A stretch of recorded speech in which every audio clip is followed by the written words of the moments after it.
Hi, I'm Lisa Nunley. Today we've decided to put together a video to help you get a complete originated file to us so we can purchase them in a quicker manner. I'm going to start by walking you through our website to get to the actual toolkit for our lenders. You will go to oregon.gov/OHCS. Once you're on that page, you will go to the left navigation bar and click halfway down on the home ownership link. The next step would be scrolling down and clicking on the lender toolkit.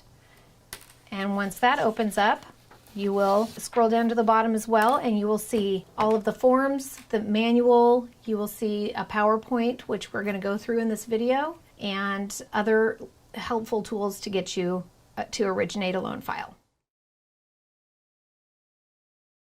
Just to explain how we fund our Oregon bond, we issue tax-exempt mortgage revenue bonds to fund lower than market interest rates.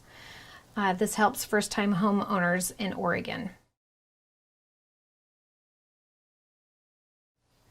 Once you're in the lender toolkit, you will find the conditions that are needed to qualify a borrower. The three main things are purchase price limits, income limits, and if they are purchasing in a targeted or non-targeted area.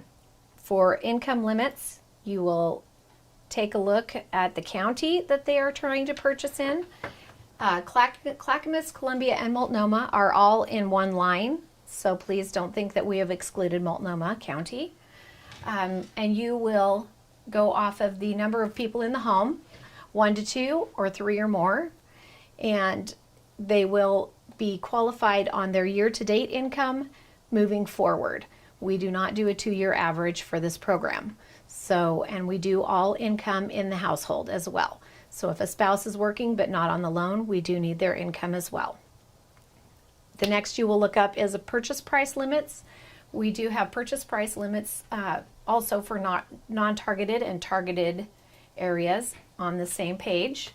So you will again look up the county and make sure that they are purchasing under that price limit. The definition basically of targeted and non-targeted areas has to do with population size and economic status of an area.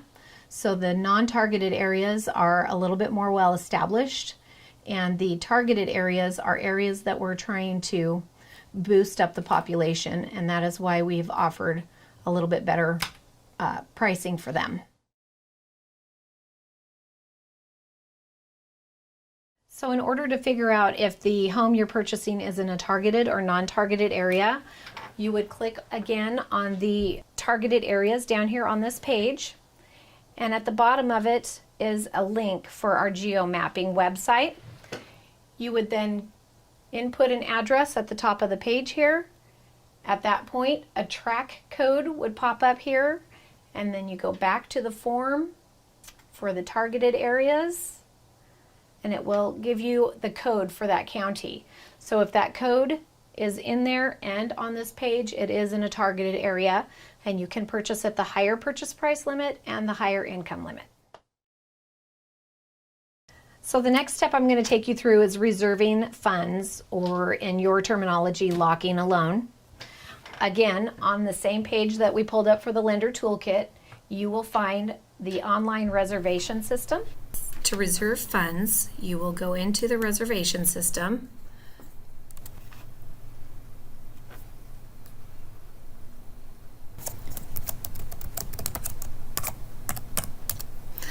So once you're in the reservation system, you will click List of Reservations. You will click New. You will input all of your borrower's information into this screen, and then you will hit Save. Once you hit Save, you go ahead and go back to the main screen, and then you will click List of Reservations right here to upload a PDF. Once you are in the screen, your active reservation will actually show up here with a button to upload your purchase and sale agreement.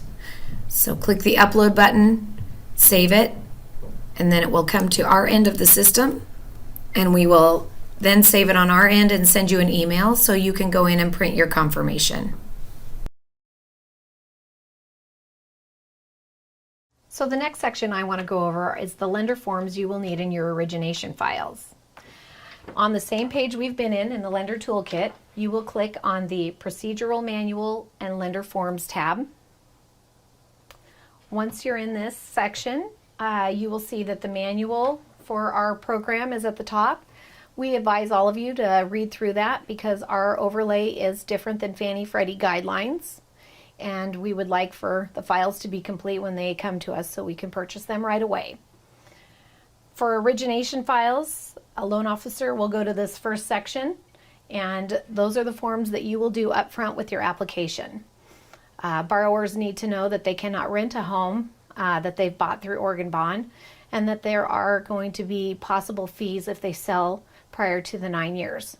So please go through that with your borrowers when you do an origination file. The next section will be something that is sent to title. These are forms that possibly need to be notarized. Again, need to go through explaining the fees, etc. with the borrower. And then there is also an addendum to the deed that needs to be included with the closing packet. You will also find on this page the lender contact form that I mentioned in the previous section. If you choose to sign up with us, I would need you to send the lender contact form right here above the loan officer forms. And I will get you set up and send you passwords so that you can sign on and get loans locked. We wanted to go over the recapture form and how to calculate the numbers that you put in the 2 lines on the first page. The first line should be the loan amount. We'll use $250,000 as an example. Loan amount of $250,000, and any funds from the 3% down payment or closing cost assistance, which would be $7,500. So line 1 of the recapture form will be $257,500. You then want to calculate this times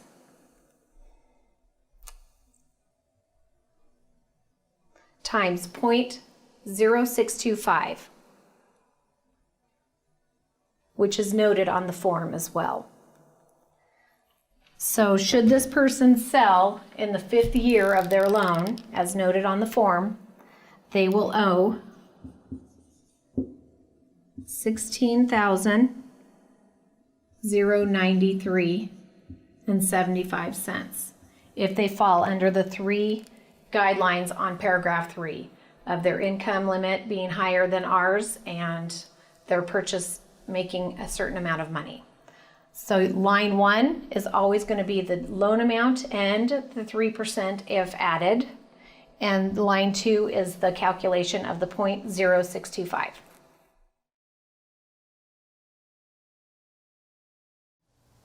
The next step on closing a loan, we do have a cap on the fees we allow you to charge borrowers for this program. So in Section A of the TRID CD that you will send to title, you are not allowed to charge more than 1.75 of the total loan amount plus $1,000 for processing and underwriting. So in Section A of your final TRID, that is the amount we will calculate. If it is over, we do have you refund the borrower. So please make sure that is accurate when you send those to title. Once a file has funded and your shipper is preparing a file to send to me, they will also go into the Lender Toolkit and the forms, and there are forms here for them to stack a file in order to ship to me. It might be helpful for you to pull these forms up and make sure you have all of them in your origination file as well. It makes it easier for the shipper once they prep everything to send to me. So some final notes I would like to make in originating a file for the Oregon Bond. We do require a pest and dry rot inspection on all conventional loans. and there is no exception on that. So please remember to get that ordered on a conventional loan file. Another thing is a non-borrowing spouse cannot be on the deed of trust. So when the file comes to me, all documentation has to match: the note, the deed, the 1003 application. Also, if a borrower is self-employed, we require a year-to-date P&L. So please make sure you have a profit and loss statement on their current business. Finally, the 3% for the cash advantage funds cannot be used for the down payment on an FHA loan. It's critical. I've had borrowers have to come back in with all of that money at closing once they've been told that they were able to use that. So please make a note, FHA cannot use that 3% for their down payment, only for closing costs. Finally, if you have any questions that you think we haven't answered in today's video, we do have a frequently asked questions form on our website in the Lender Toolkit. So take a look at that and maybe your question can be answered there.